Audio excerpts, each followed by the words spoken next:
The following podcast is brought to you by the Johners Podcasting Network, found exclusively at wrestlingwithjohners.com.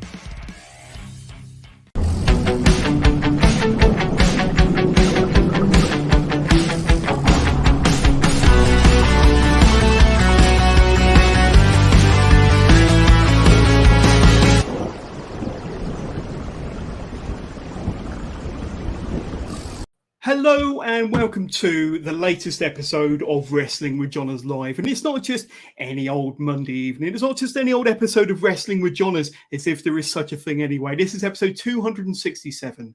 This is the week that marks the 4th anniversary of Wrestling with Johners. We started 4 years ago this week. And today I got an amazing guest. None other than Joseph Conners on the Wrestling with Johners podcast. Joseph, thank you so much for joining us. How are you doing today, my friend? Good evening. Congratulations on the 4th anniversary, and I think it's a very you've got the perfect guest to celebrate that with. I think so. Yeah. So yeah, I'm very well. Currently adorned in before you run over my accolades. Currently adorned in Championship Gold, Apex Heavyweight Champion, and the Soft Pro Champion right there, and they're with me in this lovely office of mine, and gracing you with our presence. So let's absolutely. We're blessed, and thank you so much for coming on this milestone episode of Wrestling with Johners. And like I say, I was admiring the posters behind you there, Joseph. Big Star Wars fan, as am I. I was kind of giving away roughly how old I am when I told you that I saw some of them at the cinema the first time round. But we'll talk more about films a little bit later on, because I know that you're a big film fan, as am I. But for anybody that wants to get in touch and send us your questions live on air with Joseph Conners, please do so. Send them through to us using your chosen device. They'll ping through to us. We'll bring them up on screen, and we'll do our very best to answer every single question live on air during the course of this broadcast. But first of all, Joseph, once again, thank you for coming on the show. I've got to say, the last 11 or 12 months since you came back onto the UK Indies full time, it's been a pretty wild time for you, hasn't it, really? In a nutshell, tell us kind of how you're feeling, your thoughts on what you've done in the last 11 to 12 months, Joseph. So in the last 12 months, I mean, for anyone who follows me on social media or has seen any of my work or seen any of the words I've put out there, I feel brilliant. I really do. I feel at the top of my game. I put a tweet out the other day. I mean, there's all these cliches about it's going to be my year and I'm on top of the world and better than I've ever been. But like these words that I'm using at the moment, I just have a confidence about myself at the moment. I'm not looking for validation from anybody except myself these days, and that's all I need. And I'm very happy with the work I've been doing. I'm happy with the place I've been performing at. But I'll be lying if there's not places I still want to compete at. Still got a lot of things I want to check off the list, but I'm happy with the last 12 months. Of course, like I said right at the beginning, currently holding 3 championships, 2 in England, 1 in Denmark, had the chance to travel Europe again. I've been up and down the country. My diary's been full. And I'm enjoying what I do. This year, you're talking about, this is your 4th anniversary special in less than 20 days. It's my 16th year anniversary since my first match. So it's crazy to have a look back and see what I've accomplished. But even at my age of 35, I don't have this sort of like time fading anymore. I feel healthy, I feel ready, I feel strong, I feel fast, I feel all these things, and I'm excited. Do you think we've got the best version of Joseph Conners that we've ever seen? At present, yeah, but I'm always evolving. I'm always learning. I've never taken my foot off the gas. I look back at work that people enjoyed and praised me for, or bring up, and stuff that I can look back and enjoy. But in that period, some of my best matches, I think to myself, well, if I could just cut and paste what I know now in, I'd be excited at the prospect. So I think I'm at my best, but every day I really am evolving, because I never stop learning, I never stop training, I never stop getting in there, I don't, and that's I just want to be better. Yeah, and just to kind of demonstrate that in a nutshell, I mean, looking at the last month, how busy you've been, you had a strap match against Tate Mayfair's at Pro Wrestling Chaos. You did shows in Sweden, shows in Denmark, winning titles in Denmark, the Tag Team Championships, of course, winning titles for Apex Pro, Sovereign Pro very recently, performing up and down the UK. 2 training seminars in the space of 5 days. I think you did one yesterday. You've got another one on Friday. So in a nutshell, that demonstrates at least some of the grind that you as a top pro go through on a week-to-week basis. Yeah, well, you always want to be busy in anything that you do. Anything, otherwise people are going to, overtake you. And it's always important to be involved in the thing that you love and the thing that you're working at. You need reps, you need moments in the ring, you need to be on top of your game, you need to be working the best, you need to be out there. And I've made it a point, just like pretty much all the pros up and down the country, everybody wants to be busy. But like I said, it's not just about volume for me anymore. It has to be the right circumstance, the right situation. And luckily, I've been involved with a lot of top promotions, a lot of top training schools. And that's what I'm about at the moment. Yeah, absolutely. And we've had Adam Wright get in touch saying British legends Joseph Conners there. And Facebook user, I'd say no names popped up on this one, but congrats on the 4 years, buddy.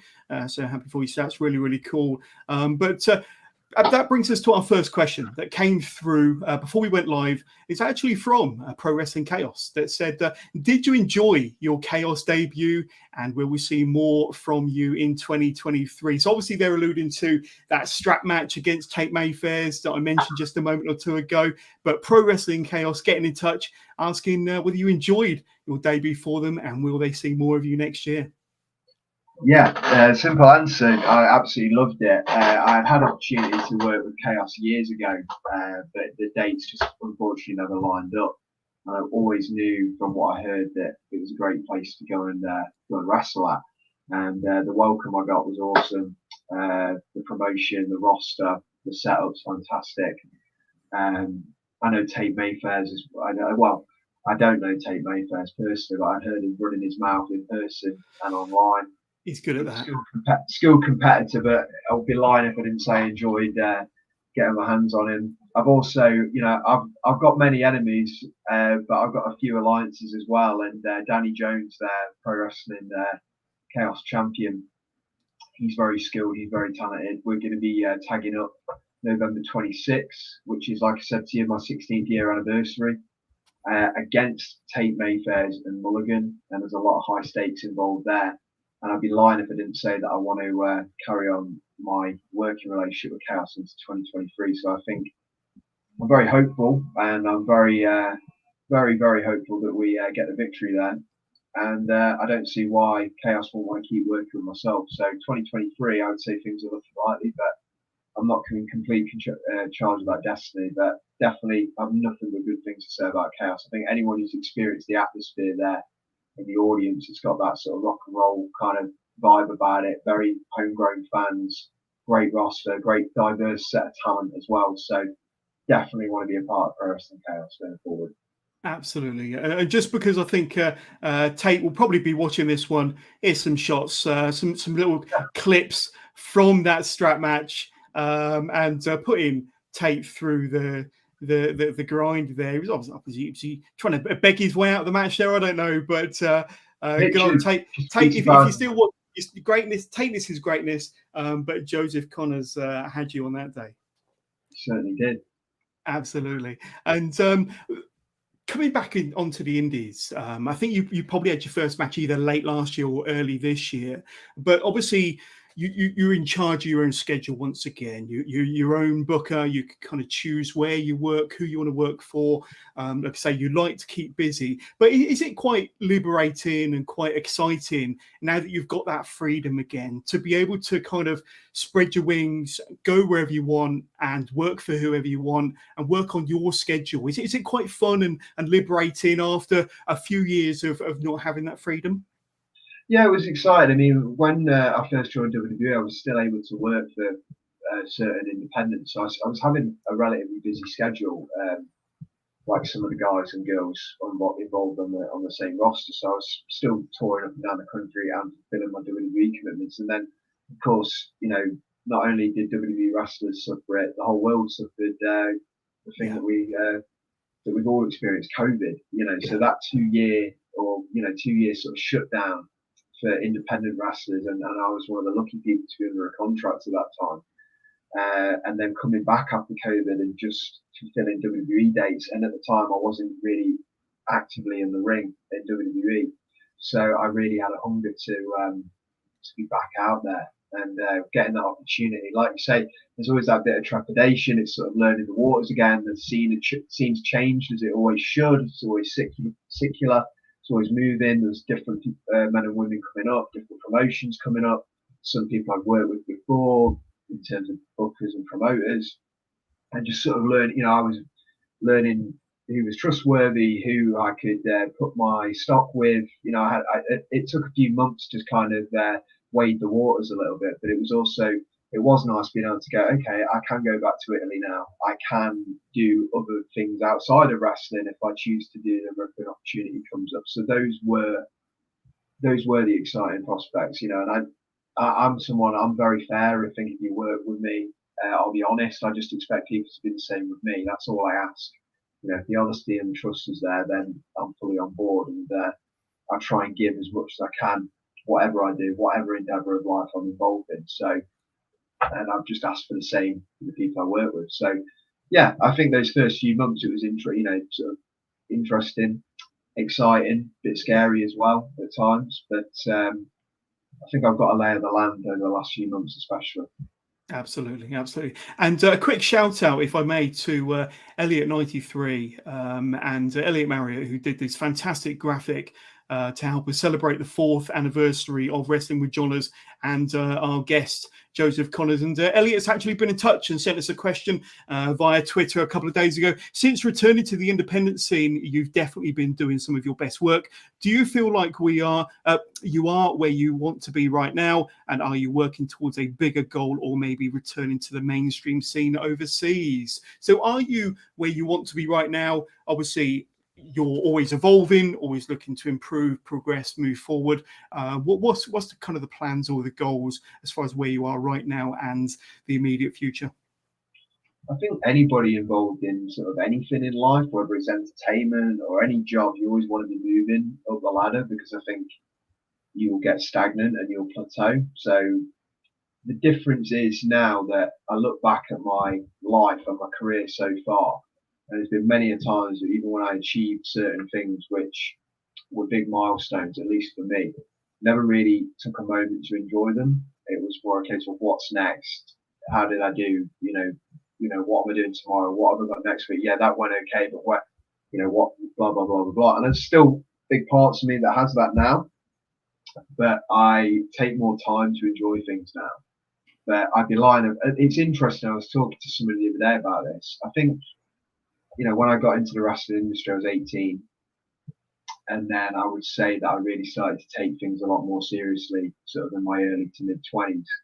And that's when I decided, I'd like to at least, work for the WWE in some capacity. And then I achieved that when I was 29. And then the last few years, I'd obviously worked with that company. And then coming out of that, it was interesting because I didn't specifically have I must do this by this time, or this needs to happen. And I don't have a time frame, but obviously I sit, with the year closing out and things happening in my personal life and my professional life, thinking about what I'd like to do.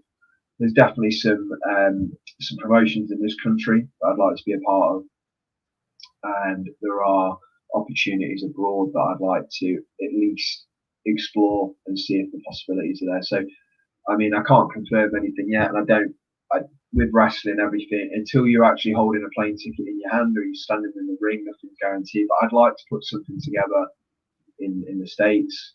I would love to do something in Japan one day. The States is perhaps a little bit more likely at the present, but there are a few of the mainstream companies where I can see myself being a good fit and a good asset if the possibility came about. So I think in the next year, I'll look at trying to make that more of at least exploring if there's a road there, if there's an avenue. Obviously, I've done a lot of work in Europe, but I've only worked in the States with WWE, and I'd like to add some more to my resume when it comes to that country. Absolutely, absolutely. And a bit later on, towards the end of the interview, I'll be able to give out Joseph's email address and booking information and socials, so that companies can reach out to him to book him worldwide. Joseph, you want to work pretty much anywhere. Well, as long as like I say, as long as it's beneficial to both parties, then that's absolutely. Absolutely. My next question is coming back onto the Indies. 12 months ago, did you make any conscious decisions coming back on how you wanted to be perceived or how you wanted to do things this time around? Obviously, you said that you were doing sporadic indie dates whilst you were signed to WWE, but coming back full time, did you have any kind of conscious decisions on how you wanted to do things differently this time around, or how you wanted to be perceived or received upon your return? Yeah, I mean, I wanted to input a lot of the things I'd learned over the last few years as well, because being in that facility, it made me a better in-ring performer, better in-ring wrestler for starters. And I also wanted to take where my mindset was. Like I said, my confidence was coming back. I would be lying if I didn't say that in some respects my confidence had been jilted a little bit at times. I think it's always going to be in those environments, and I can't speak for everybody. I can only speak for myself. But I just wanted to present something different, really take in how I truly feel, to be honest. I mean, I worked with Fair Vision, who do some really good work. I love him, as well as Elliot, another very good designer, and put up those projects on the scene. And I had a vision for what I wanted to say, and but I didn't sit and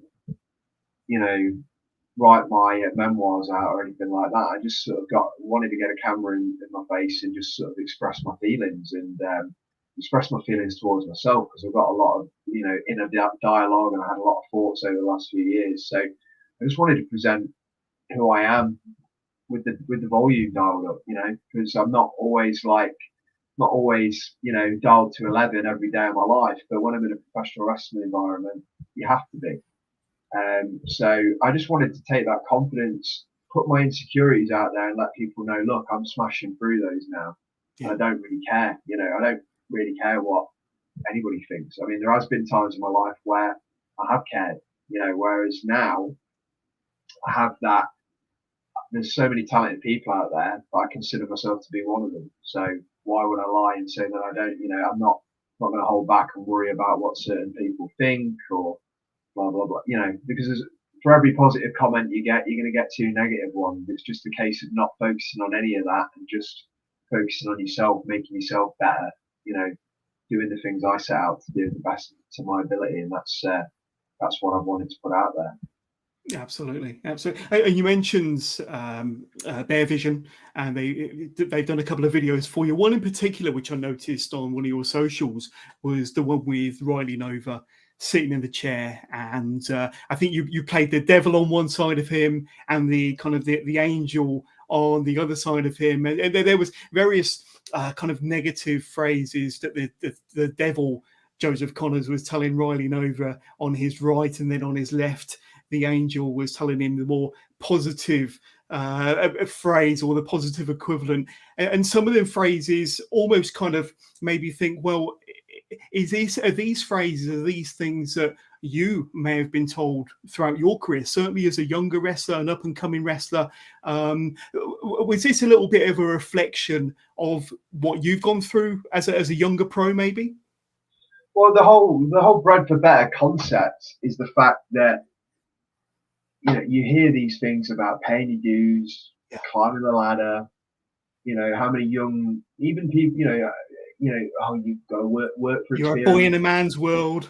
Yeah, all the sort of like typical, you've got to do this to succeed, and you've got to wait your turn. My point is with Riley, I've got the fact that I am 12 years older than him. I do have 16 years of experience, but Riley's very, very, very good and going to be a top star in this country. And the point of the fact of the matter is, if he comes along with me, which he has done, I'm saying bypass all the crap.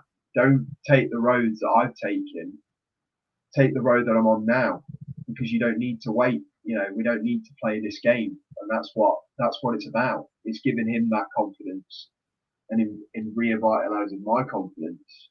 And there's very few people that I'd go on a limb for, but he's one of them. And he has got that raw ability, that raw talent. And just the basic point is, you don't need to wait. You know, I'm trying to wade him through the BS that's out there, you know, in life and in the wrestling industry, because there's BS everywhere, you know, and it's very, you get a lot of carrots dangled in front of you. You know, I'm sure it's the same for you, and you know, throughout your life, you know, it's just the way the world is, and it took me a long time to learn that. Or even when I did learn it, maybe not allow myself to just plow through it, which is the stage I'm at now, and I'm comfortable sort of saying that. So I see that in Riley. He really has that raw ability, and it's a case of like, look, if you want to come with me on this journey, let's do it.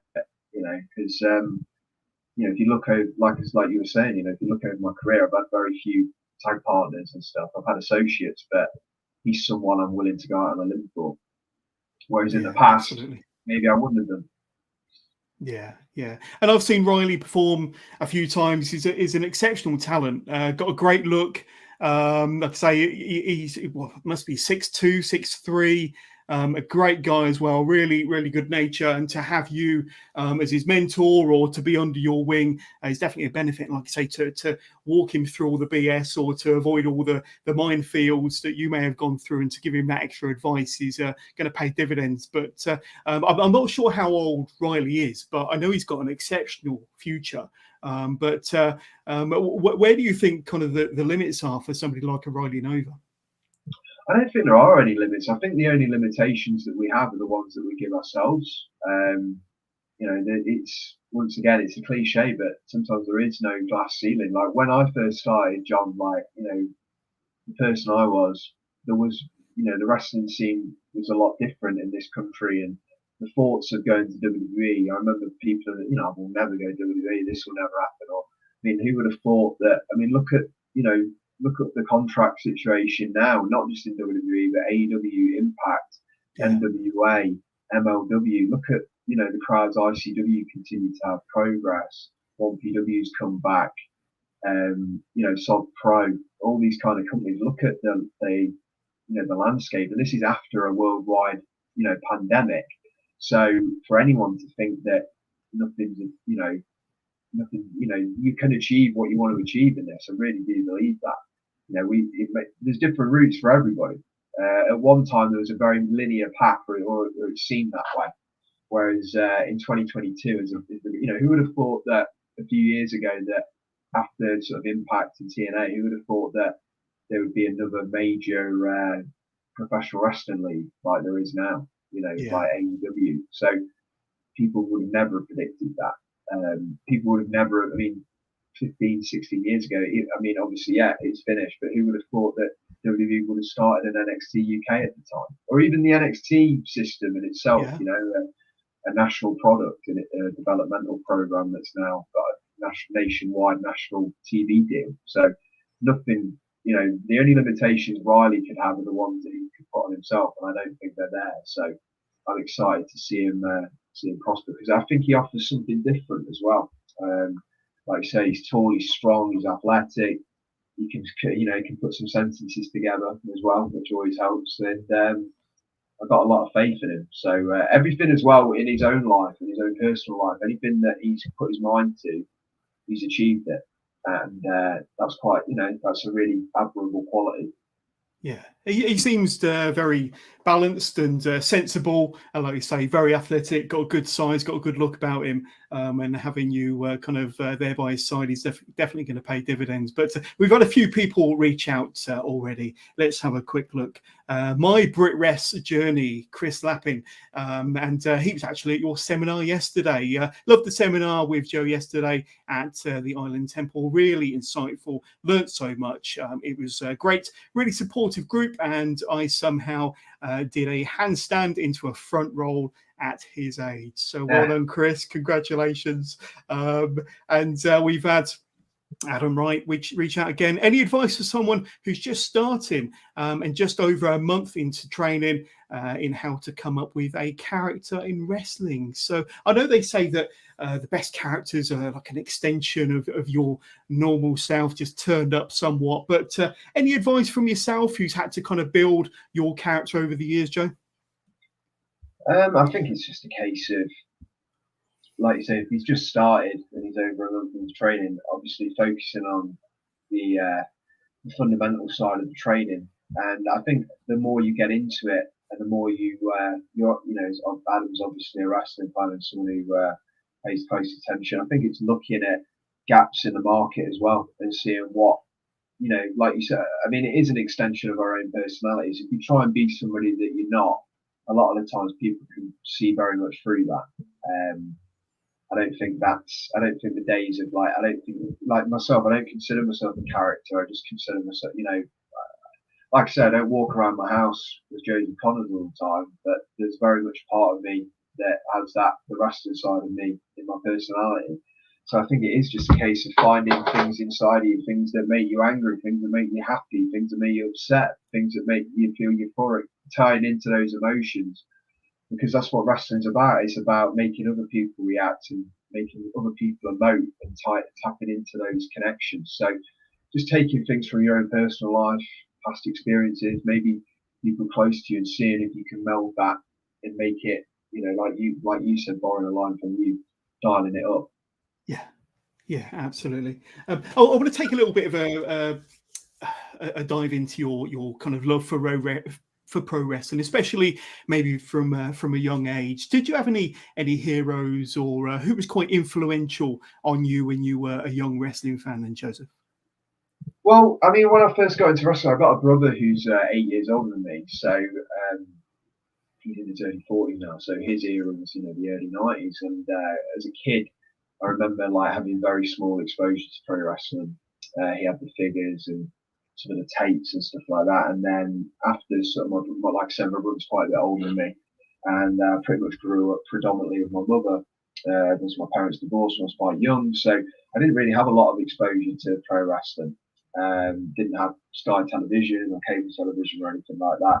And then I'd say in the sort of mid-90s, I used to walk past the video shelves and I'd just see the pictures of the latest tapes. And I remember the first person I ever saw after the Hogans and the Warriors and Jake Robertses and stuff like that, the first person I saw that just really grabbed my attention was Mankind, as I just found a picture of him fascinating, kind of terrifying at the same point. Yeah. And also, so I think you resonate with, colours and characters and looks and stuff like that. So the first few people I remember really being connected to was like Mankind, Kane, Bret Hart and stuff like that. So like these very standout images, Mankind and Kane, and then Bret for the pink and black sort of, and the leather jacket look and all that kind of stuff.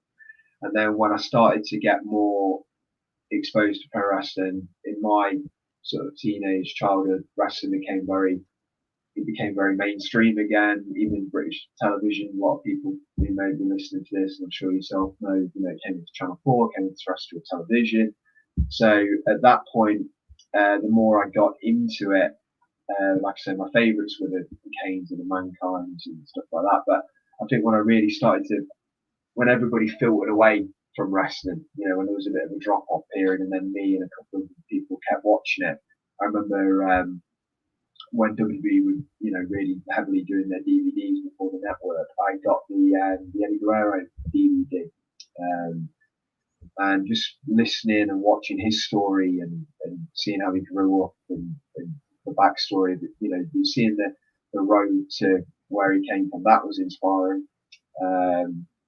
And then I got so much more into Bret Hart's career as well. Like heroes are tough is an interesting word, but inspirational wise, I mean, I think Bret Hart's probably my favourite wrestler of all time, and I like the sort of how he sticks to his thought pattern and his matches. Like you mentioned the fact that I love, I'm a big movie fan, and I think movie and wrestling correlate a lot. But I look at a lot, you look at a lot of the major Bret matches, the ones that have become timeless over the years. They play like a Scorsese, Goodfellas, like timeless.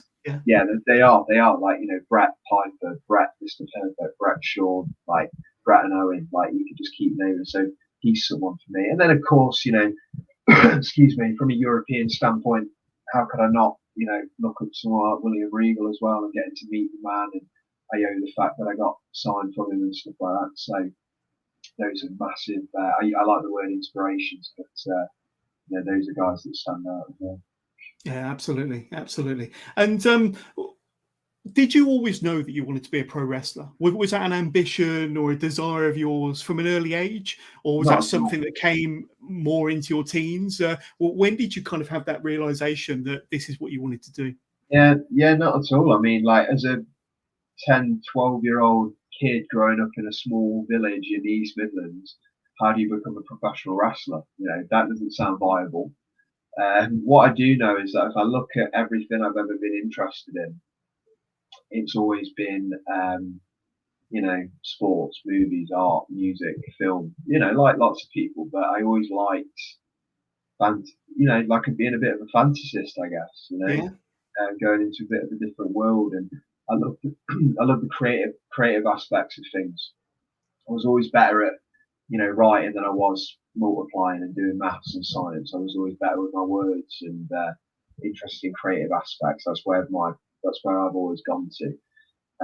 So no, I had no, just because I had no inclination about how, you know, I think when you grow up as a, you know, I know things are changing a bit now, but you know, I'm not, I don't want to be like back in my day, but you know, when I was a kid, you know, you just assume that you're going to go to university, maybe, you know, get a job, meet somebody, get married, have kids, you know. I mean, obviously there's deviations, but you assume that's the pattern. But for me, I always knew I wanted to do something, but I didn't know what that something was going to be. You know, I played in bands, I played instruments, I wrote, I did creative writing and stuff. But I was always a massive, massive wrestling fan for years. You know, wrestling was a constant, and it was just as simple as I'd recently gotten my driving license at the time. I was kind of a bit like, you know, as you do. Maybe not so much now with the price of petrol, but back then you know, I wanted to take the car out and go places and do stuff. And my best friend was like, "Oh, there's a local show on in Leicester. Should we go and see it?" And I was like, "Okay, why not? You know, I'll take the car out, we'll go out, do something different." And I went to this local show, and I think a friend of mine had recently been considering going to training or finding a school, and I asked me if I was interested in participating. And of course, you know, at that time I wasn't in any shape. I really let myself go a little bit, and I was just a typical, oh, you know, when I get in shape, you know, I'll do that. And then we went to the show. Simply put, I just thought, well, if some of the guys on this are doing it, I'd like to at least try it. And then a week later, went to the school, started training, started sort of falling in love with the aspect of it, and it just took me away from there. And I knew I always wanted to be as heavily involved in the industry as I could, but at the time, I certainly, you know, when I was 14, I never thought I'm going to be a professional wrestler one day. You know, just never. How does that happen? You know, it's like people who don't know me, if they you know, if they ask my wife or something what I do, you know, they at first, for some people, they can't comprehend how that is possible. You know. Yeah, absolutely. And I kind of want to touch on your kind of early days now, because now correct me if I'm wrong, but I think your career started around 2006. Is that right? That's correct. Yeah. And predominantly around the Northeast and the Midlands for like Real Deal Wrestling and the Slam Academy. So give us a bit of an insight into what sort of a developing, aspiring pro wrestler you were around them early days, because fairly early on you were mixing it up with the likes of Martin Kirby, Dara Diablo, Johnny Storm, Styx, fairly early on. So cutting your teeth with some big names, or they're certainly bigger names now, but certainly established wrestlers back in the day. And how did you, I mean, I'm guessing you progressed and you adapted quite quickly. Give us a bit of an insight into what Joseph Conners was like back in 2006, 2007. Much chubbier, a lot less hair. So I started at a place called MBW, which was a training school run by Styx, which has now evolved into House of Pain Academy. And I I mean, like I say, I don't know how long, John, you've been following British wrestling, but you know, the scene when I first came in, other than say like the All Star team, you know, there wasn't like, and actually, let me correct myself, FWA as well. You know, there wasn't like, it wasn't like we're a bit spoiled now, you know, with some of the crowds and the size of, you know, go back to the beginning of last month when you had 1PW, Soft Pro, New Japan, Red Pro, like, and then I think Target and countless of Pro Wrestling Evolution, all these other companies were running on the same day and all drawing good houses. So, you know, when I first started, you know, if there was 100 people in an audience, I mean, that was WrestleMania kind of quality, you know. But when you first start, you know, just to wrestle in front of audiences and do shows is a big thing, because, you know, when you first get into wrestling, at least for me, I'm just like, I just want to have a match. You know, that's my goal. I want to achieve that. And then when you start driving up and down the road a little bit and doing shows, you know, it's interesting some of the names you reel off, like Kirby, who's someone who's been a massive opponent for me over the years and someone I've known for a very, very long time. You know, both started around the same time. His career took off a lot more than mine did in the early days. But we're all just, you know, we're all learning, and I probably thought I was a lot better than I actually was at the time. But it was all just part of, you know, experience and just doing shows and you know, being young, and it was like that was my university, going up and down the road doing shows in the middle of night, you know, these places I've never really been to, being in a car with a load of guys, and you know, putting my boots on and learning on the job, really.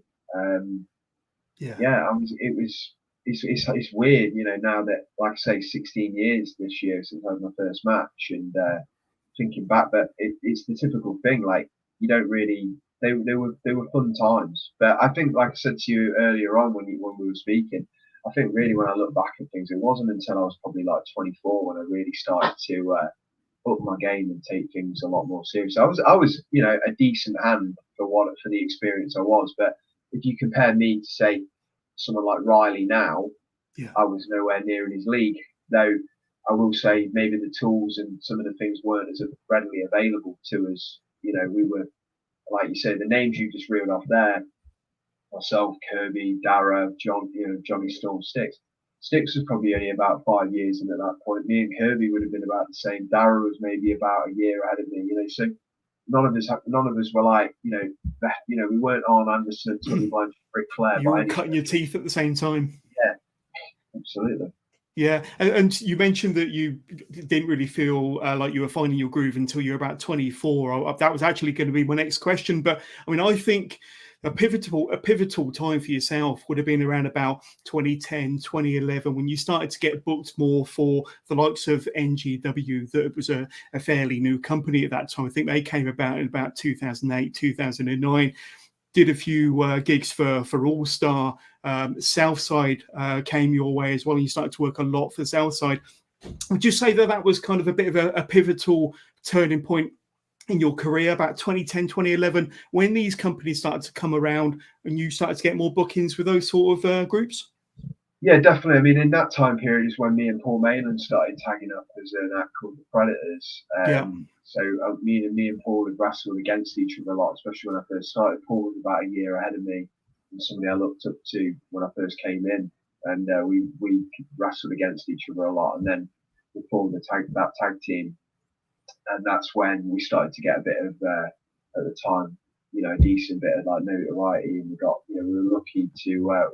Well, the Southside connection was big at the time. Southside was one of the bigger promotions themselves. Preston City, some of the others were like, you know, the guys who were using sort of the FWA 1PW business model of using homegrown talent, but then also an influx of, you know, known names from WWE or TNA and stuff like that, balancing up for your casuals and your British wrestling fans, and, you know, merging the two. So definitely that was a pivotal moment. But you know, I think once again it would have been interesting, you know, like anything, if I could take the knowledge I have now and put it into that team. But I think for our experience levels and where we were, we did, you know, a good job with what we were doing at the time. I'm sure if you put a DVD on, or a video of me on from that period, I'd feel, you know, I wouldn't want to watch it. But you know, it's all relative at the time. So yeah, definitely. I definitely started to turn things from just being a guy turning up on shows and doing little bits to maybe getting known for, okay, this is Joseph Conners, one half of the tag team as the Predators. Yeah, absolutely. And would you say that Southside was a pivotal to your development as a singles wrestler as well? Because you mentioned that you was a tag team wrestler for some of the groups that I mentioned earlier with Paul, and I think he was a tag team champion in Southside with him. Your first stint was about 14 or 15 months, a very long reign first time round. But then eventually you started doing a lot more solo stuff, a lot more singles work. And I think that was very much the focus when you were with Southside. You had a lot of success with them. Do you think that was the group that really started to, make you more focused on singles competition? Oh yeah, 100%. Now that I look back, especially, I mean, Southside was huge for me. Looking back at it, definitely. Without Southside, I wouldn't have been able to develop Joseph Conners as I did. That's when things started to change for me as a singles competitor. And when I started to get more notoriety and probably work down south more and get more interest from other places and develop myself and change from just being, I think, from just being a stable hand to being, you want to have Joseph Conners on a card because he can give you this, rather than he will just give you a decent match or something like that. So definitely, and also I had a bit more, I hate the word, creative freedom, but I had like a little bit more, I had some trust built in with the promotion in the sense that I knew I was going to be booked for them for a while, so I had a chance to do a bit. Sometimes it's hard to get any.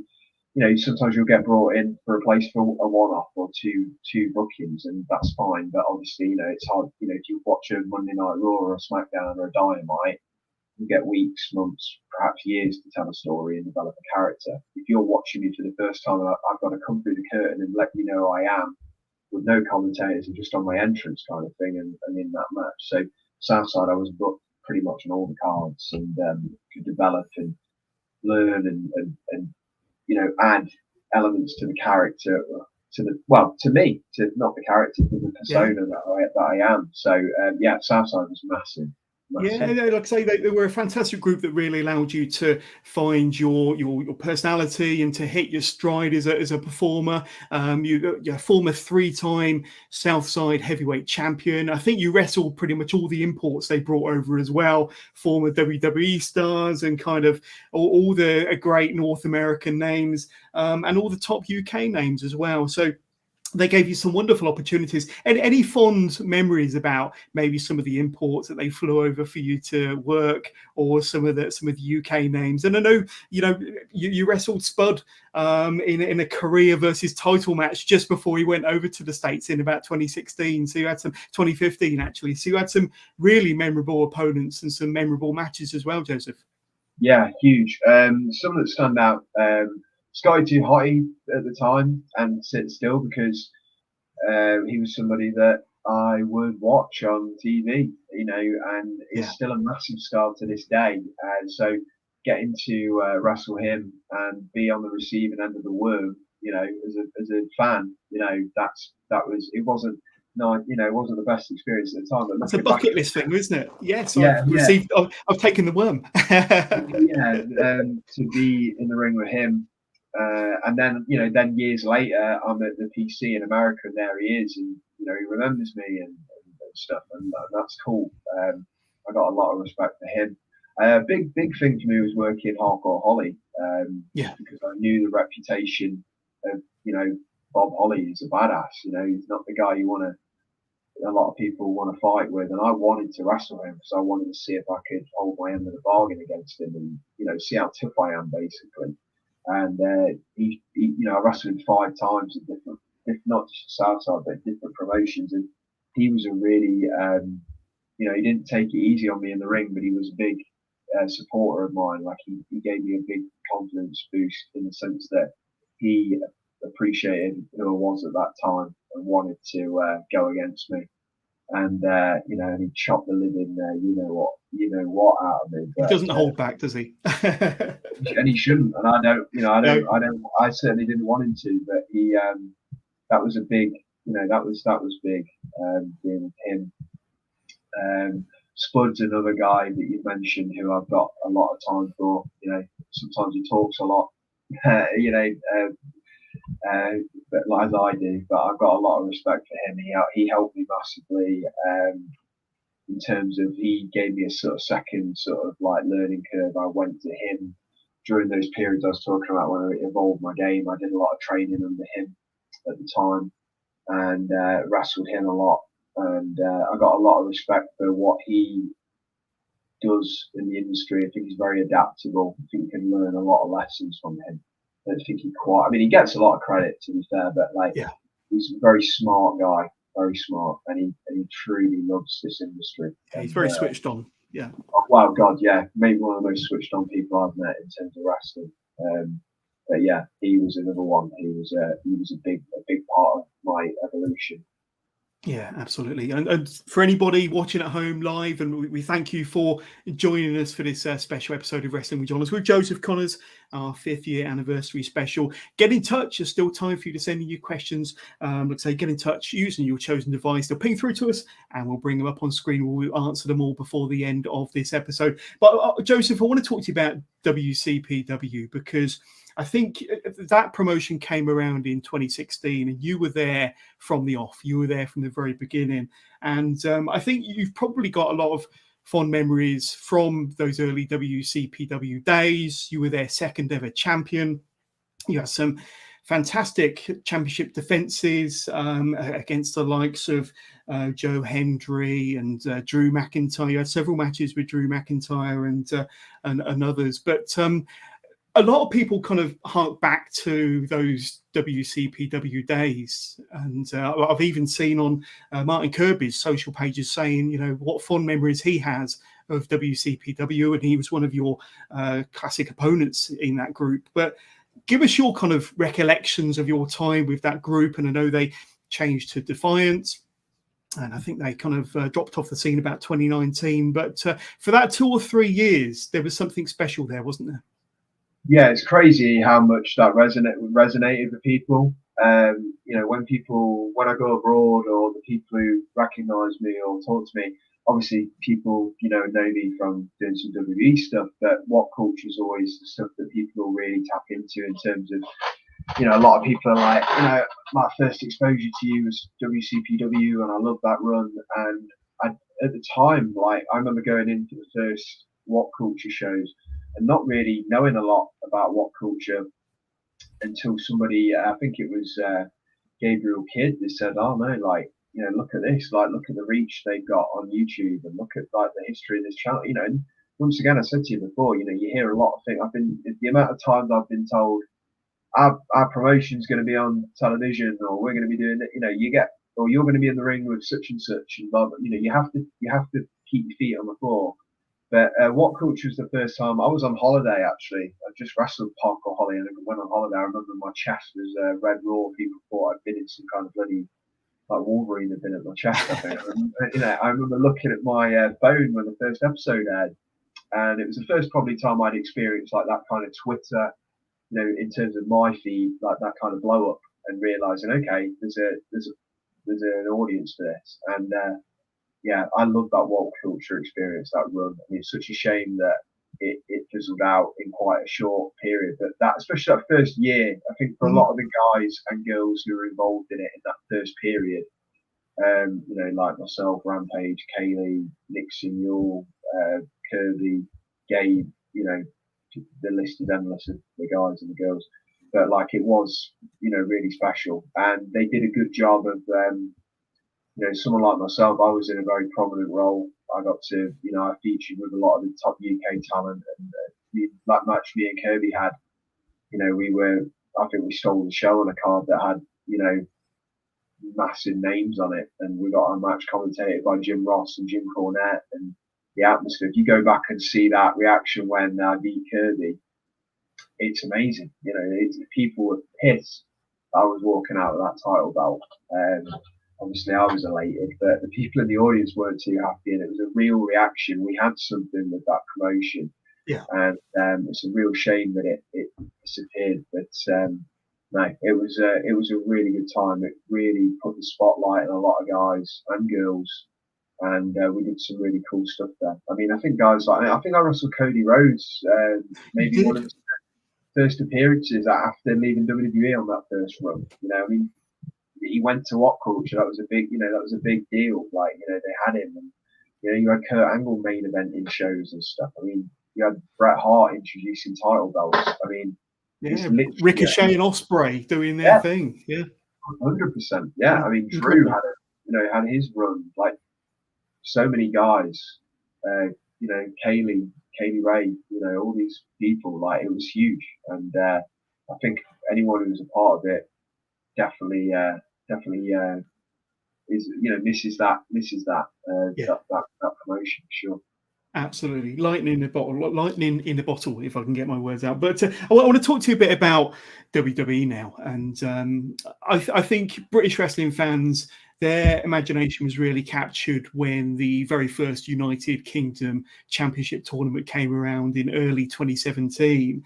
I'm interested to know, how did you first appear on WWE's radar? I'm guessing sometime in 2016, because I remember that scene, and I've got a picture here of all you guys suited and booted up on that stage in London, as they announced, almost out of the blue, to be honest with you, the first ever, the inaugural WWE United Kingdom Championship. It wasn't the NXT UK Championship back then, but when did you first get that call about possibly being part of this tournament? So yeah, my first connections with WWE, like I said to you, obviously it had been a goal of mine to try and be signed by WWE or have some kind of chance to work with them.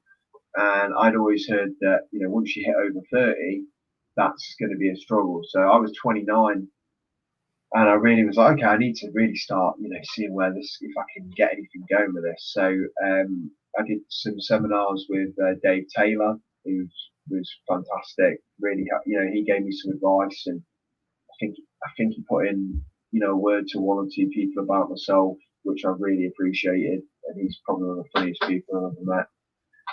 And then I went to another seminar with Robbie Brookside when he came back over to England, and I think there's about 60 of us there. All different people, talent that you'd know the names of, people who've done stuff now, men and women who've all, achieved some cool stuff.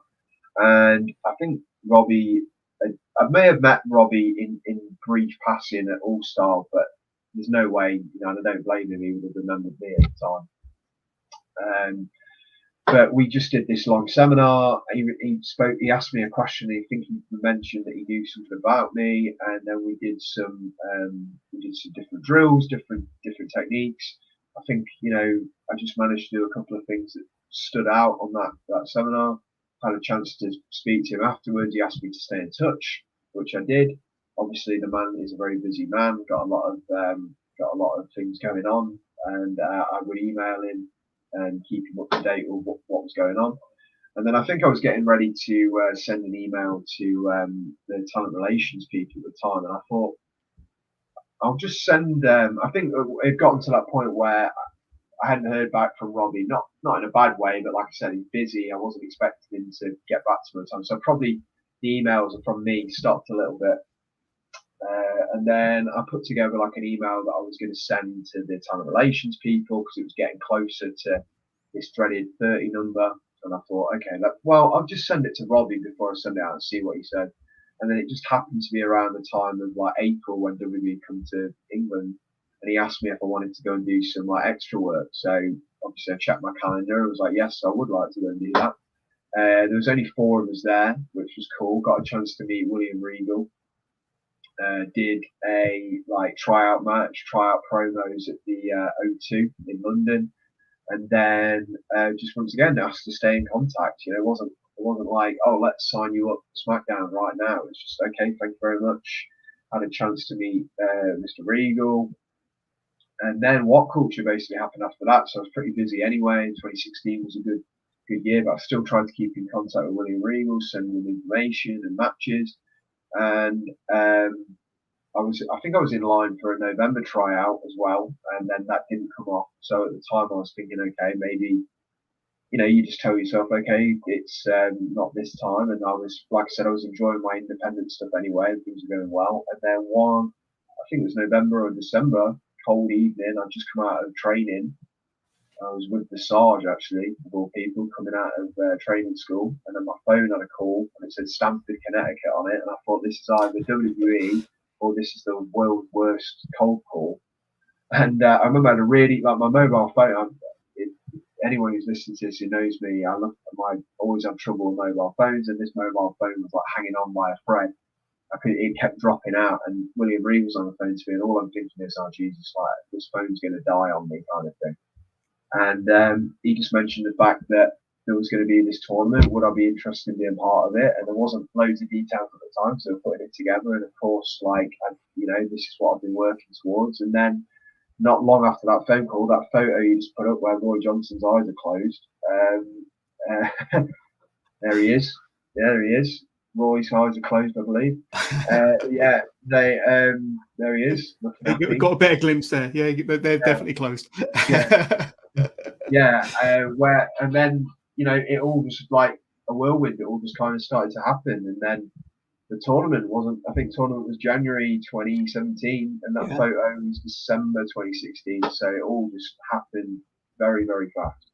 It really did. And I've got to say, as a wrestling fan, and so I was probably a few years into my indie wrestling fandom by the time 2017 rolled around, and I was familiar with a lot of the guys in the tournament. But them 2 nights in Blackpool, them 2 nights in the Empress Ballroom was something special. Something special watching it from the comfort of my living room. I know people that were there that said it was just an amazing 2 nights. But to be a part of that tournament, Joseph, must have been something special. All the butterflies, all the nerves, all the, wonderful kind of feelings. And you were part of both nights, weren't you? The first round of the quarterfinal matches. That's right. Yeah. As a competitor, you would have been in the business, gone 10 years by that point. That must have been pretty much a highlight for you to be performing in a WWE ring in somewhere like the Empress Ballroom in front of them crazy hot fans for 2 days, with some of the best action that we've seen over on these shores for many years. Validation's the word, like you say, it was like, okay, the people who think that what I've been doing the last few years of my life is a waste of time, here we go, here I am. And then it's like, okay, now all this time that I've been working towards this, now I've got to deliver, and this one match or 2 matches, this could like make or break. So you're going to get one chance to sort of do something for the first time. And, my first WWE match was live on TV against someone I'd never wrestled before, on the first ever British tournament, And I just remember coming back after the match thinking, okay, let's see what the reaction is. They were very happy with that particular match, and it was just, like I say, the word is validation. And it was one of those things, because obviously it happened so fast, but now you can look back at, I don't think I myself appreciated how cool and how important that is, like that tournament, the first ever British tournament. Huge deal, and it was surreal to say the least at the time. Absolutely. And, but I'm definitely very proud to be Sam. Just like I think all 16 men are, that they were part of that. Yeah. So after them 2 nights, am I right in thinking, now, but please correct me if I'm wrong, but the very next time you were inside a WWE ring was at WrestleMania Access in Florida in WrestleMania 33? Pretty mind-blowing if that is the case. Yeah, it was. 3 matches, I think, while you're over in Florida. But if that was your next kind of stint in the WWE ring, that's pretty cool. That was very cool, because I'd gone to WrestleMania 25 as a fan. And, I remember going with like 2 of my best mates. I was talking about when I grew up at school, 2 of my friends that I watched it with, and then certain wrestlers that, were involved in the scene. We went to watch it. And that was cool, just going as a fan, going to see WrestleMania. As like a 20-year-old, and then to go back as an employee, and also remember, when we were staying, me and James Drake roomed there, and we're staying in the hotel where every legend who's getting inducted into the Hall of Fame is staying, and all the wrestlers that are a part of the card are staying. You know, I remember going, you know, because I was trying to work out every morning before I did, you know, trying to get, just want to obviously, you know, be in the best shape of my life kind of thing. Best, you know, I remember getting tapped on the shoulder and there's X-Pac in the hotel change room because I'd, you know, done shows with him and stuff like that. You know, it's just like everywhere you walk was the Big Show 1 second, Teddy Long another second, Ricky Morton another second, like just, you know, who's who of just like wrestling's past, wrestling's future kind of thing.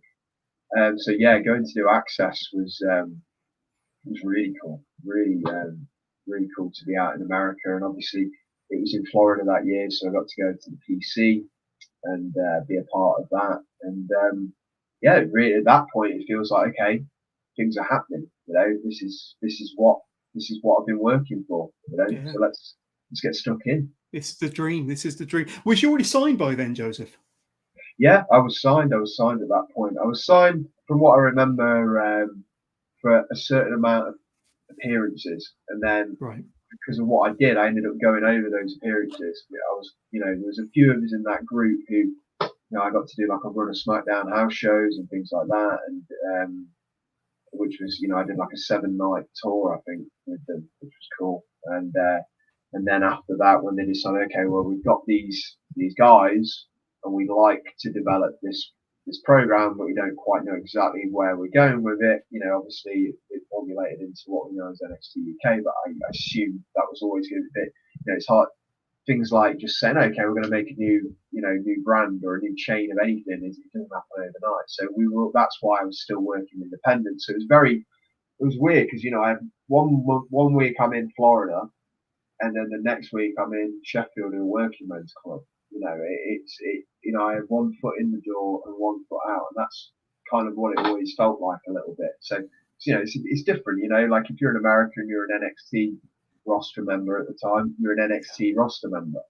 Whereas at the time, it was like, well, I'm signed to the WWE, I've got a contract, but I'm not like, it's not like I'm turning up to WWE every week because there is no base for WWE, you know. So and then it's like anything could happen at any moment for anybody, you know. Yeah.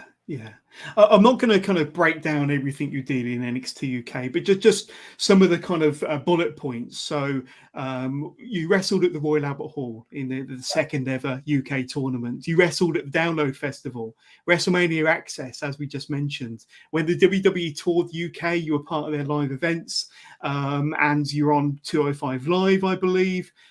So, and both UK tournaments, the 2017 and the 2018 UK tournaments, I mentioned the Royal Albert Hall. But in a nutshell, some pretty cool moments and some pretty special memories for you of those 3 or 4 years that you were with that company, Joseph. Yeah, I mean, I'd be lying if I didn't say that. I wish I'd have, I would like to be laying up a litany of more stuff I've done there, but yeah.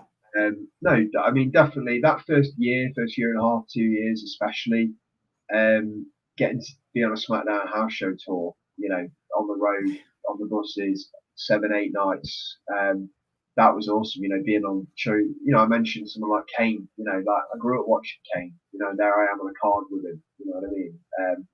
Wembley Arena, you know, places like that, you know, it's, that I can't take, you know, I can't take that away from us. I worked at Nottingham Ice Arena. I used to work there on security, you know. So then I remember doing my first shift there.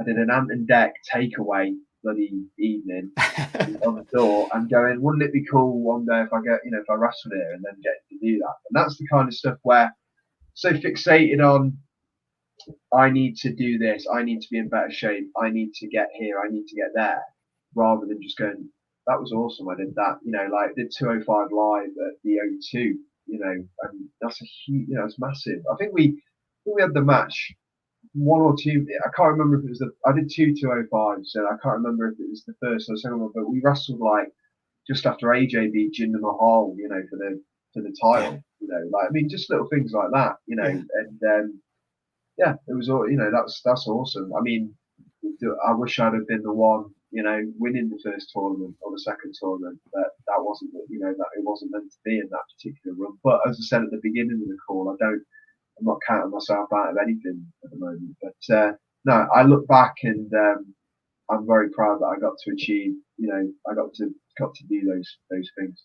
Yeah, and something I found quite fascinating, kind of doing my research on you ahead of today's interview, is that you did actually have, once again, please correct me if I'm wrong, but you did actually have a match for the NXT UK Championship, but it wasn't in a WWE ring. You had it against Pete Dunne at a Progress show. Is that right? Yeah, that's right. Yeah, I don't know how many times the belt was. You would have to look it up. I don't know how many times the belt was defended outside of WWE. I think that at the beginning, not too often. Yeah, at the beginning of the first WWE, the WWE UK title as it was then, I think I challenged for it about 5 or 6 times. One of them aired. We did like a 2-day pilot at Norwich, and I wrestled Tyler Bate.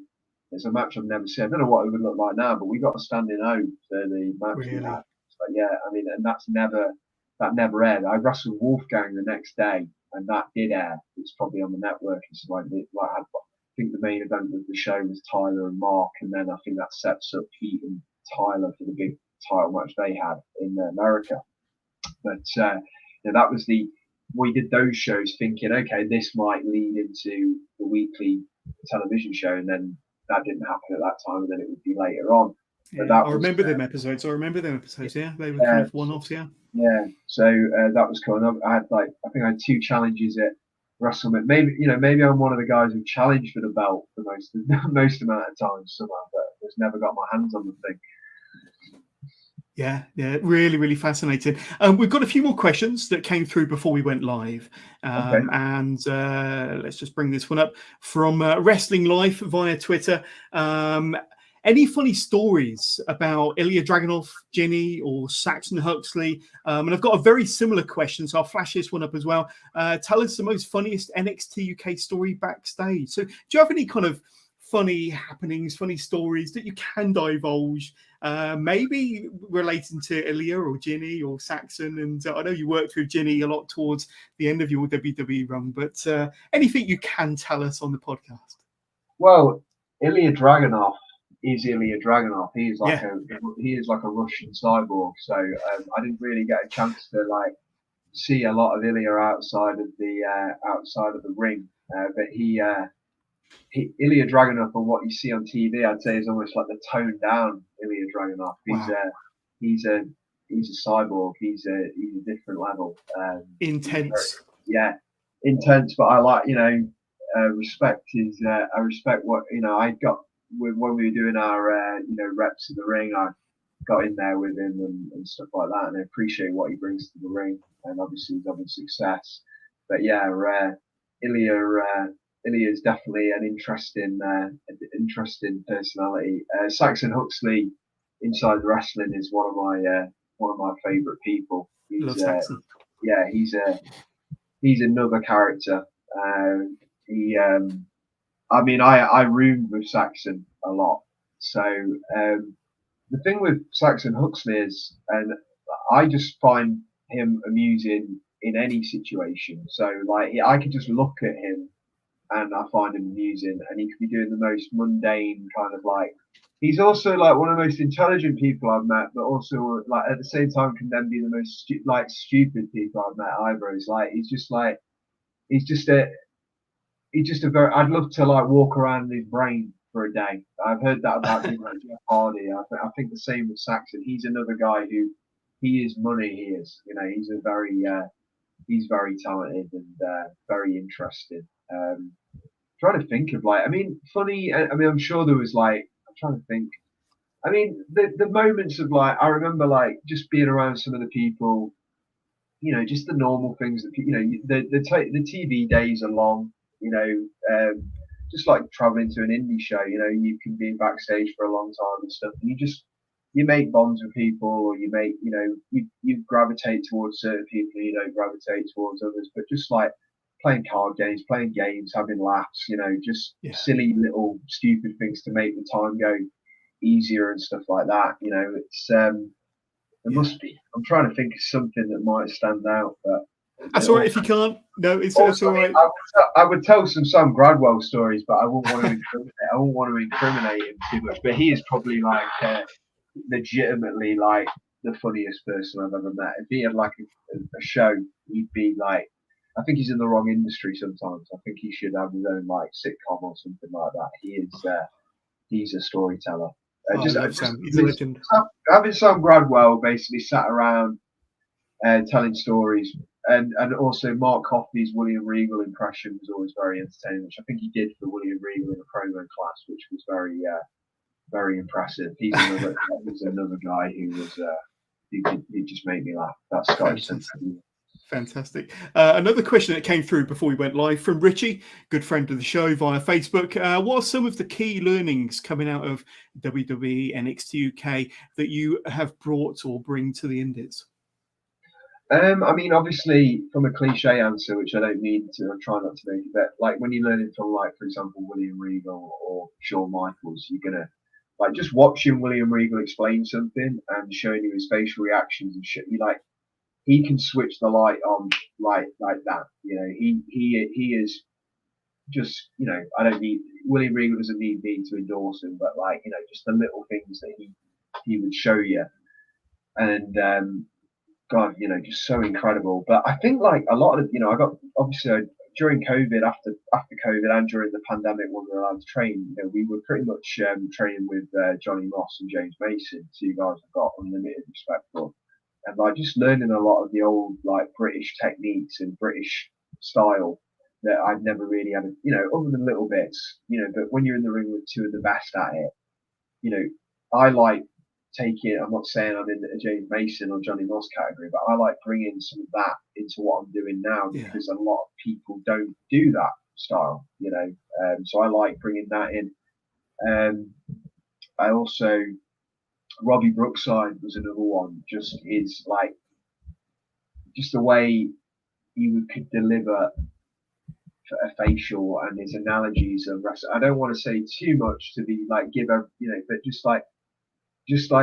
just sitting in a, you know, being in a wrestling ring and having him getting in your face and bringing that intensity out of you and motivating you with things. Like if you're not learning from that, then there's a problem. So, you know, when you just some of the names I've rattled off there, you know, and then like Shawn Michaels would just have these little I mean, obviously, you know, Shawn Michaels crying out loud, but just these little details, and you go, you know, the only thing I regret is just not having more time to like build a connection and be able to sit under that learning tree. I think that's one of the things that, you know, if we could have been going in every day like NXT talent were, you know, I mean, God knows where things could have gone. Because I think, you know, if you look at the majority of that roster, there's so many talented people on it, and you saw people getting better all the time because people were just working their socks off. And yeah, I mean, unlimited supply of knowledge, basically.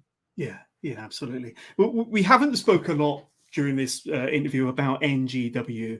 Now, I know that NGW are another group that have given you great opportunities and a group that are very, very close to your heart. But you recently made your return to an NGW ring very recently for the first time in, I think, probably 5 years. That must have been a pretty special moment, a pretty special occasion for you, considering your history with the company. And then, like say, after a 5-year absence, stepping through them ropes, that must have been pretty special for you.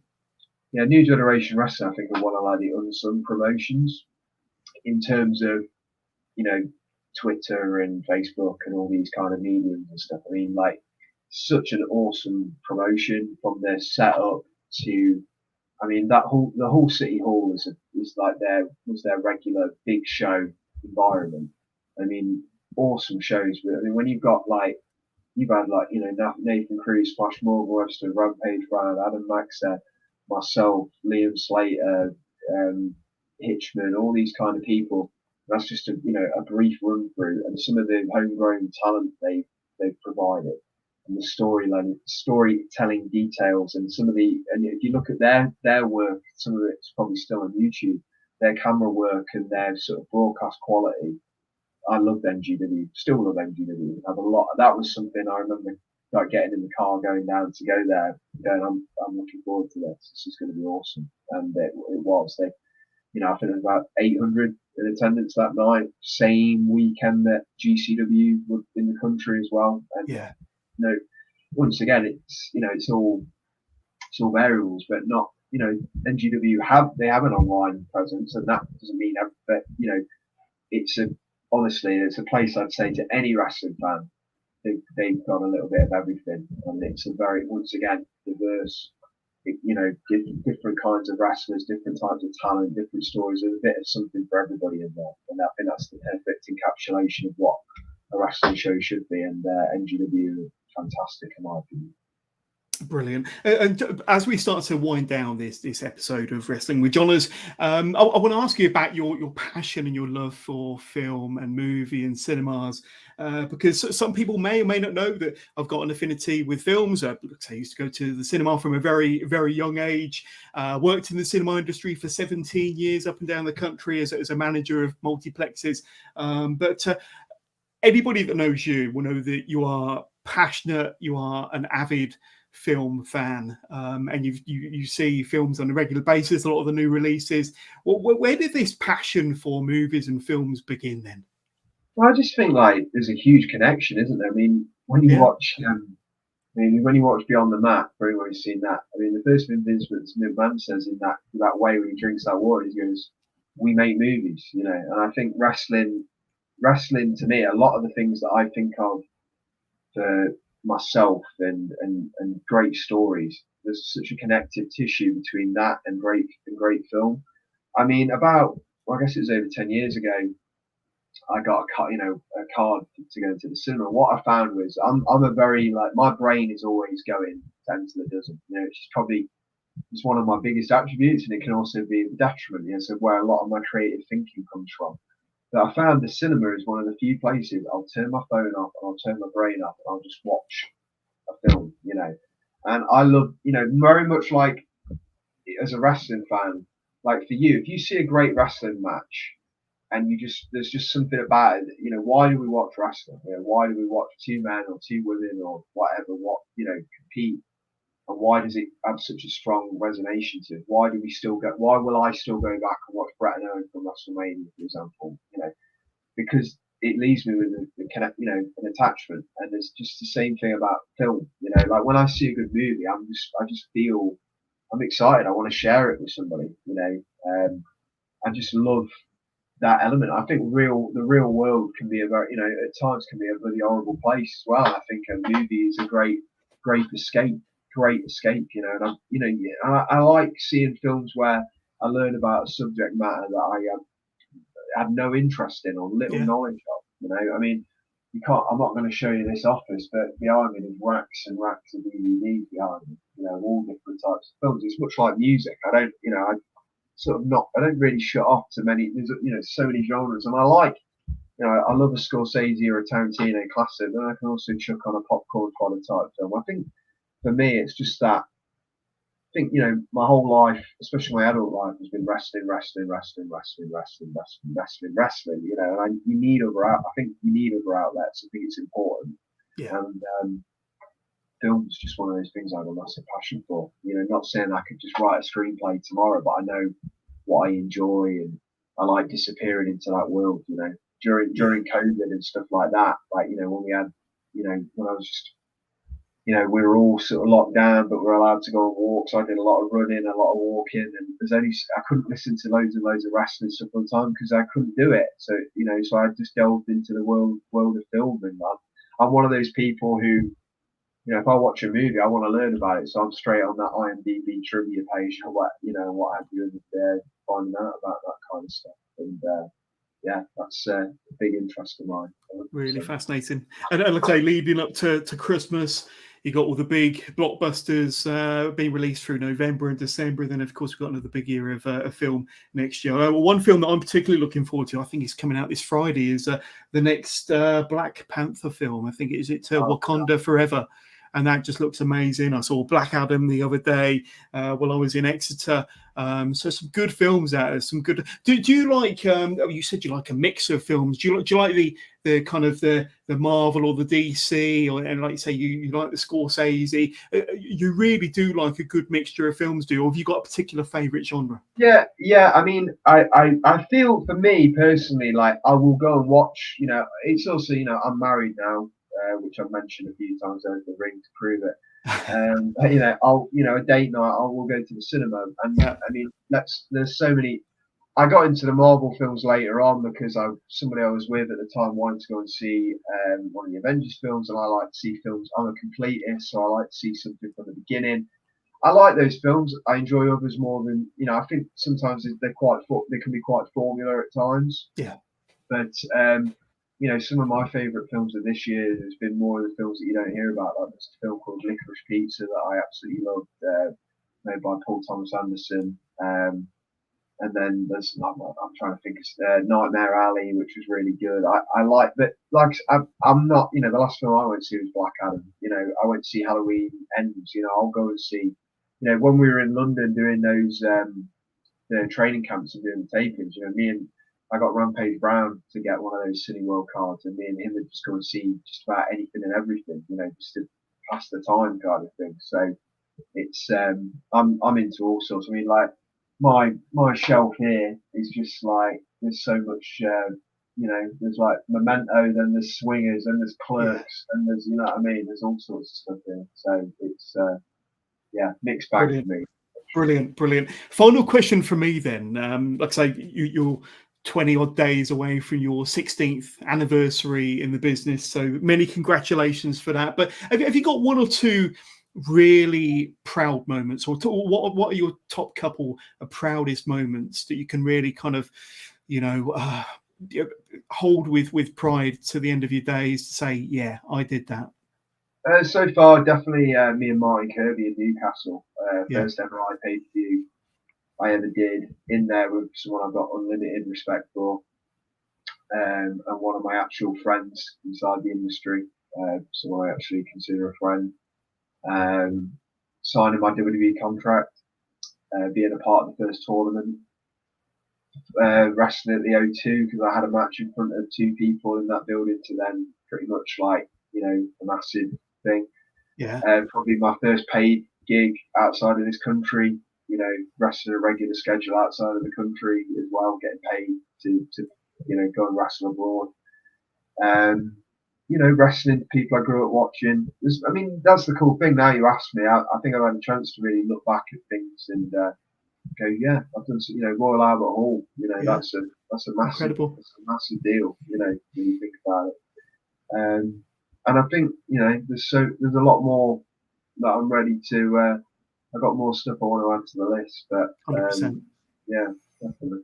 100%. Well, for any of my viewers or listeners that might be interested to learn more about Joseph Conners, where can they reach out to you on social media? Say hi, see some of your footage, get to know more about Joseph Conners, or even find out where you're going to be performing over the next few weeks, few months. I'm going to bring up a little ticker along the bottom of the screen for anybody that's interested. But tell us where we can get in touch with you, my friends, and any YouTube, any merch, any websites, anything like that. The floor is yours. Yeah, sure. So I appreciate the ticker along the bottom. I mean, I've got my blue tick, but I'm worried Elon Musk is going to take it away from me. So, you might have to start paying for it. £8 a month, I think. Let's see what happens. Hopefully, one of these impersonators. So that's me at the moment. The blue tick on Joseph Conners. My email address for booking inquiries and appearances: josephconners@live.co.uk. Like you said at the beginning, my social media is pretty easy to follow. I try and stay active with what's going on Twitter, Facebook, and Instagram. In regards to merchandise, I have got signed prints available on my Conners big cartel, and me and Riley Nova are currently in the process of developing what we're going to have for our Bread for Better concert, which will, you know, hopefully we'll release T-shirts and stuff like that. Just been waiting to make sure I release something I'm actually, you know, happy with. I've been speaking to multiple logo designers and just sort of finalising touches on that. So yeah, those are the best ways to contact me. As you can see, my email address as we go along the bottom. Do you still do your online training? I do, yeah, I do. When I've been able to fit that in, I've done that with quite a few people in America, some people in Mexico, people up and down the country. Like I say, that's something, if you are someone in the industry, from a trainee or someone who wrestles regularly and you want to sit down and watch one of your matches with me, or a match in particular, then I can give you my opinion on things that could hopefully make things better. or things that you're doing well. Once again, as I always say, it's just my opinion. It's based on 16 years, and in those 16 years, I've made a lot of mistakes. I'm sure I'll continue to do so at times, but that's where I can develop some of the knowledge that I can pass on, and that's why I feel I am able to at least. I'm doing 2 seminars this weekend, for example, and I feel like I'm able to provide a good seminar because I know what it's like to fall down on many occasions. So that gives you a good balance of things. Yeah, absolutely. And as we heard from my britwres journey at the top of the podcast, Chris, let's say he thoroughly enjoyed your seminar, and he's doing very well as a trainee, especially for Wrestle Island. But for those of you that was expecting me to drop my interview or to have my live interview with Maggot last week, unfortunately, circumstances kind of life got in the way, shall we say, and Maggot had to cancel at short notice. But I'm sure we'll get Maggot on the show for the 3rd attempt sometime very, very soon. But as a make-do, what I've done is I've reached out to a friend of mine, one of the best performers in the UK, to come on the show next Monday. And I think that's going to be the 14th. And I've got none other than Elijah coming on the podcast next Monday, the 14th, 8 p.m. UK, as a make-do for Maggot from last week, but also to hype up his big match against Charles Crowley at the next chapter show for Progress at the Ballroom next Sunday. So Elijah will be on the show to tell us all about that. And Joseph, if you'll indulge me for a few seconds, the rest of my lineup for November looks a bit like this. I've got the exotic Adrian Street and Miss Linda coming on the show. We're recording next week, and I'll probably put it out in 2 episodes like I did my Legends Masterclass with Marty Jones and Tony St. Clair, probably 1 in November and 1 in December. So you don't want to miss that one. Exotic Adrian Street and Miss Linda. And if I can get my graphics sorted here, I've got Kelly 6 coming on the podcast very soon, Monday the 21st of November, one of the best performers in the UK and has been for many, many years. Kelly doesn't do many interviews, and it'd be great to kind of hear from the man himself about his 2022, what it's been like since lockdown, and his career, and how much fun he's having out there on the UK scene. Afterwards, I've got this man here, Rob Drake, the King of Bedlam, coming on the show, the brand new unstoppable British wrestling champion. I was there when he won it. Fantastic match, great guy, and a pro that's having a fantastic year, and he's really, really going to do some special things over the next few years. I've got Rob coming on the show Thursday, the 24th of November. Of course, younger brother to James Drake, who's doing some great things over in NXT at the moment. But Rob Drake will be coming on the show Thursday, the 24th. And my final guest for November is none other than one of the best referees in the UK. I'm sure he won't mind me saying that. Scott Bell's coming on Tuesday, the 29th of November. So an amazing lineup. Can't wait to speak to Scott. And like I say, he's had a great year reffing at 1PW and Wrestle Carnival and so many great promotions around the UK. But Joseph, some big names there. Some you might know very well, some you might not. But it's an interesting lineup for the rest of the month, my friend.